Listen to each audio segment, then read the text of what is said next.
Hello student, पिछला lecture हमारा light की प्रॉब्लम की वजह से पूरा कंप्लीट नहीं हो पाया।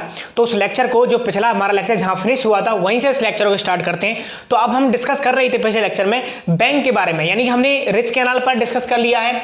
कंटूर कैनाल का हमारा टॉपिक चल रहा था बैंक के बारे में, यानी हम अब तक समझ चुके हैं कि कंटूर कैनाल की डेफिनेशन के बारे में, कंटूर कैनाल क्या होते हैं और उसके हमारा किस तरफ का एरिया इरिगेट कर सकती है कंटूर कैनाल। अब बात चली थी हमारी बैंकिंग की, कि बैंक हमारा, मैंने बताया था कि कंटूर कैनाल में जो हम बैंक बनाते हैं वो हमें सिर्फ एक तरफ बनाने की जरूरत होती है, जबकि दूसरी तरफ बनाने की जरूरत नहीं होती है। उसका कारण क्या है उसका समझते हैं। देखें, जैसे आप सपोज करो यहां पर मैंने क्या किया, कंटूर कैनाल बनाई। मैं दोबारा से इस टॉपिक को यहां पर से आपको बताता हूं। देखें, अगर हम बैंक की बात करें, यानी आप यहां पर कंटूर कैनाल बनाना चाहते हैं, सबसे पहले आप क्या करेंगे, इस क्षेत्र में आप यहां पर एक ट्रेपेजियम शेप बनाने के लिए आप यहां पर कटाई करवाएंगे। यानी यहां पर हमने क्या किया, इस पहाड़ी को हमने यहां पर काटा और यहां पर हमने ट्रेपेजियम शेप बनाई। और ट्रेपेजियम शेप बनाने के बाद अब हमें ट्रेपेजियम शेप बनाने के लिए, यानी हमने यहाँ पर जो अर्थवर्क यहाँ पर कटिंग की है, उसके शेप ट्रेपेजियम बनाने के लिए हमें क्या करना होगा, हमें इस साइड में क्या करनी होगी, हमें फिलिंग करनी होगी। यानी हमें यहाँ पर क्या करना होगा, बैंक बनाना पड़ेगा यहाँ पर, यानी मिट्टी का हमें यहाँ पर क्या करना होगा, भराव करना पड़ेगा यहाँ पर। तो ये हमें बैंक बनाना पड़ेगा यहाँ पर।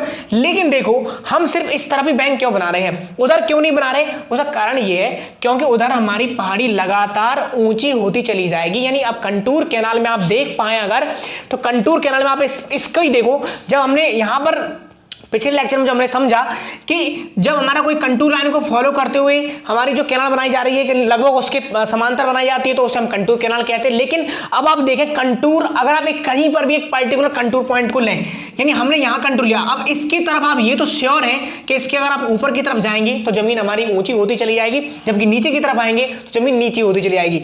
अगर हम यहां पर कैनाल बनाते हैं, यानी इस पॉइंट पर अगर हम कैनाल बनाते हैं, तो इस पॉइंट से तो जमीन हमारी ऊपर ऊंची होती चली जाएगी लगातार। इसका मतलब ये हुआ कि अगर हम यहां नहर बनाना चाहते हैं तो उसके ऊपर की तरफ का जो जोन है, जो ऊपर की तरफ का एरिया है, वहां पर हमें बैंकिंग करने की जरूरत नहीं है। सिर्फ हमें बैंकिंग करने की जरूरत पड़ेगी किधर, जो इसका नीचे का एरिया, यानी यहां पर अगर हम ट्रेपेजियम शेप बनाना चाहते हैं तो मिट्टी को हमें क्या करना होगा, यहां पर हमें एक बैंक के रूप में जमा करना होगा, तब जाके हमारी ये कैनाल बन पाएगी। तो यानी हमने यहां पर ये सीखा कि कंटूर कैनाल में बाकी सारे पॉइंट्स पर डिस्कस हो चुका है। अब बैंक की अगर बात करें तो कंटूर कैनाल में बैंकिंग सिर्फ एक तरफ ही हम करते हैं। तो यहां पर लिखते हैं हम, इसको देखें तो हम यहां पर क्या लिखेंगे कि कंटूर कैनाल में बैंक के बारे में अगर हम लिखेंगे तो कंटूर कैनाल में बैंक का मतलब जो हम फिलिंग करते हैं, फिलिंग के लिए जो सॉइल की फिलिंग करते हैं, तो फिलिंग करके जो हम बैंक बना रहे हैं ट्रेपेजियम शेप का, तो कंटूर कैनाल में बैंक एक ही तरफ बनाया जाता है, यानी वन साइड बनाया जाता है, एक ही तरफ यानी कि वन साइड पर ही बनाते हैं, यानी बनाने की जरूरत ही वन साइड पर होती है, तो बनाते हैं, ये हमने लिखा। अब बात आती है इसकी कमांड एरिया की। जैसे हमने देखा कि रिज कैनाल के बारे में, कि रिज कैनाल हमारी सबसे हाईएस्ट पॉइंट पर चलने वाली हमारी कैनाल है, क्योंकि रिज लाइन को फॉलो करती है और रिज लाइन हमारी सबसे ऊंचे बिंदुओं को मिलाते हुए जाने वाली लाइन को हम रिज लाइन कहते हैं। और इसी पर अगर हम कैनाल बना दें, जो ब्लू वाली कैनाल है ये हमारी रिज कैनाल है। तो हमने देखा था कि इसके दोनों तरफ हमारे क्या थे, ढाल थे। दोनों तरफ जब हमें ढाल देखने को मिलता है तो उस केस में हम ये कह सकते हैं कि दोनों तरफ का हमारा ये एरिया इरिगेट भी कर सकती है, तो ज्यादा कमांड एरिया था। लेकिन अगर हम कंटूर कैनाल की बात करें तो आप देख पा रहे हैं यहां पर कि कंटूर कैनाल इस पॉइंट से क्या ऊपर वाला पॉइंट इरिगेट कर सकती है, तो ऊपर वाला इरिगेट नहीं करेगी। यहां पर लिखा भी था हमने पिछले लेक्चर में कि कंटूर कैनाल केवल वन साइड का एरिया इरिगेट कर सकती है, और वन साइड कौन सा, अपने डाउनवर्ड एरिया को इरिगेट कर सकती है, लेकिन ऊपर वाले जोन को वो इरिगेट नहीं कर सकती है। तो हम ये भी कहेंगे कि जब एरिया कम इरिगेट कर पाएगी, यानी एक ही तरफ का एरिया अगर इरिगेट कर पाएगी, तो उसका कमांड एरिया भी क्या हो जाएगा, घट जाएगा। तो कंटूर कैनाल का कमांड एरिया रिज कैनाल के कमांड एरिया से कम होता है। तो हम ये कहेंगे the command area for contour canal is less than the ridge canal. तो यहां पर हम लिखेंगे कि कंटूर कैनाल का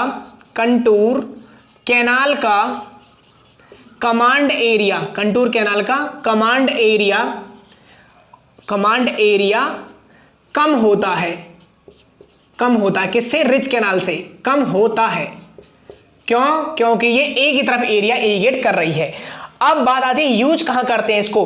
कंटूर कैनाल का यूज हम करते हैं पहाड़ी क्षेत्र में। तो यहां पर लिखेंगे used in hilly area, used in hilly area, यानी पहाड़ी क्षेत्र में इसको हम क्या करते हैं, कंटूर कैनाल को बनाते हैं। तो ये हमारी सारी बात थी कंटूर कैनाल के बारे में। और कंटूर कैनाल को हमने, जो भी स्टूडेंट्स यहाँ पर ये लेक्चर डायरेक्टली अगर देख रहे हैं तो पिछला पार्ट जरूर देखें, वो सारा पार्ट ही यहाँ पर कंप्लीट होने जा रहा है, उसी को मैंने यहाँ पर कंटिन्यू किया हुआ है। ये कोई अलग से स्पेशल लेक्चर नहीं बनाया है, ये उसे एक रिमेनिंग पार्ट है, किसी पिछले लेक्चर जो छूट गया था उसका रिमेनिंग पार्ट है। चलो अब हम बात करते हैं साइड स्लोप कैनाल के बारे में। साइड स्लोप कैनाल को हिंदी में कहते हैं पार्श्व ढाल नहर।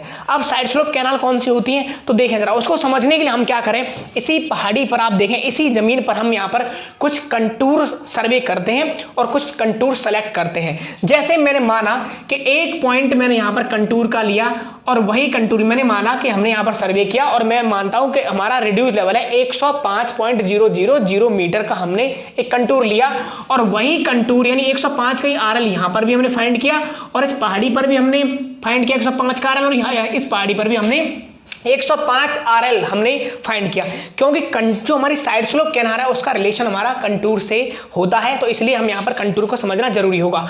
तो हमने क्या किया, यानी इन सभी जगह पर हमने एक इक्वल आरएल वाले पॉइंट लिए और इन पॉइंटों को मिलाते हुए अगर हम जाएंगे तो हम कौन सी लाइन को पाएंगे, एक कंटूर लाइन, क्योंकि हम जानते हैं कि ये हमारा जो कितना आरएल हो गया, ये आरएल हो गया हमारा 105 का आरएल वाला हमारा कंटूर ये हो गया। हम जानते हैं कि एक इक्वल एलिवेशन या इक्वल आरएल वाले पॉइंट्स को मिलाते हुए जाने वाली रेखा को हम कंटूर लाइन कहते हैं। तो हम यहाँ पर पहले कंटूर लाइन यहाँ पर मिल गई, यानी साइड स्लोप कैनाल को समझने के लिए हमें इसको देखना होगा। अब हमने क्या किया, एक और कंटूर देखते हैं। हमने 1 मीटर कम पर एक और कंटूर 104 का हमने यहाँ पर कंटूर फाइंड किया और यहाँ पर भी हमने 104, यहाँ पर भी 104 और यहाँ पर भी हम 104 दूसरा कंटूर लाइन हमने यहाँ पर हमने इस तरीके से फाइंड कर ली। ये हमारी सेकेंड कंटूर लाइन आ गई। तो देखिए कितने कंटूर प्राप्त कर लिए हमने, 2 कंटूर। इसी तरह से तीसरा भी ले लो, यानी 103 का यहाँ पर हमने एक कंटूर ले लिया, इसका आरएल हमारा 103.000 हो गया और इसका आरएल हमारा 10, उससे हमारा एक कम और 102 ले लेते हैं। यानी हमने यहाँ पर 3-4 कंटूर लाइन बना ली। अब साइड स्लोप कैनाल कौन सी होती है, साइड स्लोप कैनाल ऐसी कैनाल होती हैं जो हमारी कंटूर को परपेंडिकुलर यानी 90 डिग्री पर काटते हुए जाते हैं। तो यहाँ पर हमने क्या किया, एक कैनाल बनाई और उस कैनाल को देखो यहाँ पर ही मैंने सेंटर लाइन बना रहा हूँ। मैंने क्या किया, इन सभी कंटूर को 90 डिग्री पर एंगल 90 डिग्री पर, तो यहाँ पर अगर हम एक कैनाल बनाए जो इस कंटूर को क्या करे 90 डिग्री पर काटते हुए जाए, तो ये जो हमारी कैनाल बनी है वो कैनाल हमारी कौन सी कहलाएगी, साइड स्लोप कैनाल कहलाती है। तो हम यही कहेंगे कि कंटूर कैनाल एक ऐसी कैनाल है, सॉरी साइड स्लोप कैनाल एक ऐसी कैनाल है जो सभी कंटूर को 90 डिग्री पर काटते हुए जाती है। क्लियर। अब देखें, क्योंकि यहां पर लगातार सब कंटूर को 90 डिग्री पर काटते हुए जाएगी तो इसमें हम देखेंगे कि जो हमारी पानी की वेलोसिटी होती है वो बहुत ज्यादा होती है, क्योंकि ढलान इसमें बहुत ज्यादा मात्रा में हमें देखने को मिलता है। तो अब हम बात करेंगे इसमें 2 पॉइंट्स की। तो एक तो साइड स्लोप कैनाल के डेफिनेशन की अगर हम बात करें तो हमारी कौन सी होगी, देखें जरा, अगर हम डेफिनेशन की बात करें तो ऐसी कैनाल, यहां पर क्या लिखेंगे हम, ऐसी कैनाल जिसका अलाइनमेंट, ऐसी कैनाल जिसका अलाइनमेंट कंटूर के, जिसका अलाइनमेंट कंटूर के परपेंडिकुलर यानी कि 90 डिग्री पर किया जाता है उसे साइड स्लोप कैनाल कहते हैं। उसे क्या कहते हैं हम, साइड स्लोप कैनाल कहते हैं। ठीक है, यहां तक हमारी बात क्लियर हो गई कि हमारी ऐसी कैनाल जो कंटूर को 90 डिग्री पर, यानी जो कंटूर हमने यहां पर खींचे 102, 103, 104, 105, उनको सारे कंटूर को 90 डिग्री पर काटते हुए हमारी कैनाल अगर कोई बनेगी तो वो कैनाल हमारी क्या कहलाएगी, साइड स्लोप कैनाल के नाम से जानी जाएगी। अगर हम यहां पर बात करेंगे कि सभी कंटूर को 90 डिग्री पर काटने की वजह से हम देखेंगे उसके अंदर हमारी पानी की वेलोसिटी बहुत ज्यादा होगी, क्योंकि ग्रेडियंट उस कैनाल में हमें बहुत ज्यादा देखने को मिलेगा। तो यहां पर हम बात करेंगे कि कंटूर यानी साइड स्लोप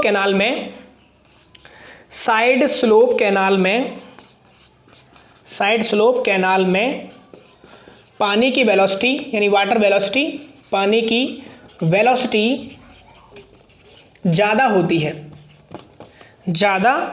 है। चलिए, ये हमारे पॉइंट्स हो गए।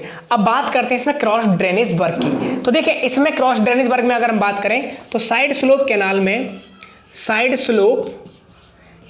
में क्रॉस ड्रेनेज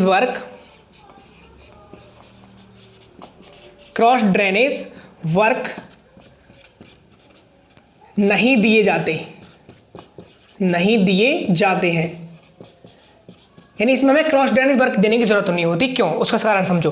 देखिए जो साइड स्लोप कैनाल है, वो साइड स्लोप कैनाल हमारी क्या करती हैं, वो हमारी जो ड्रेनेज सिस्टम है, जो हमारा ड्रेन्स हैं, उनके लगभग पैरेलल ही चलती हैं, वो एक दूसरे को क्या करती हैं, क्रॉस नहीं करती। तो उस वजह से हम ये कहेंगे कि इसमें हमें, जैसे हमने बात की थी कंटूर कैनाल में हमें क्रॉस ड्रेनेज वर्क की आवश्यकता होती है, लेकिन हमें रिज कैनाल में हमें आवश्यकता नहीं हुई थी क्रॉस ड्रेनेज वर्क की, क्योंकि ridge canal top most point पर चलती है, ड्रेन सबसे बॉटम पॉइंट पर चलते हैं। तो उस केस में हम बात करें तो यहां पर हमारा इंटरसेक्शन देखने को नहीं मिला, तो इसमें क्रॉस ड्रेनेज वर्क की जरूरत हमें इसमें भी नहीं पड़ी थी, जहां पर लिखा है क्रॉस ड्रेनेज वर्क की आवश्यकता नहीं होती है। बिल्कुल इसी तरह से हम कहेंगे कि जो हमारी साइड स्लोप कैनाल होती हैं वो हमारी ड्रेन के साथ साथ पैरेलल चलती हैं, तो इस वजह से हमें इसमें ये जब क्रॉस ड्रेनेज जो हमारी लाइन है उनको क्रॉस नहीं करती हैं, तो उस केस में हमें क्या होगा, कम ही देखने को ऐसा मिलता है कि इसमें हमें क्रॉस ड्रेनेज वर्क की आवश्यकता हो। तो इसमें हमें क्रॉस ड्रेनेज वर्क को हमें नहीं दिया जाता।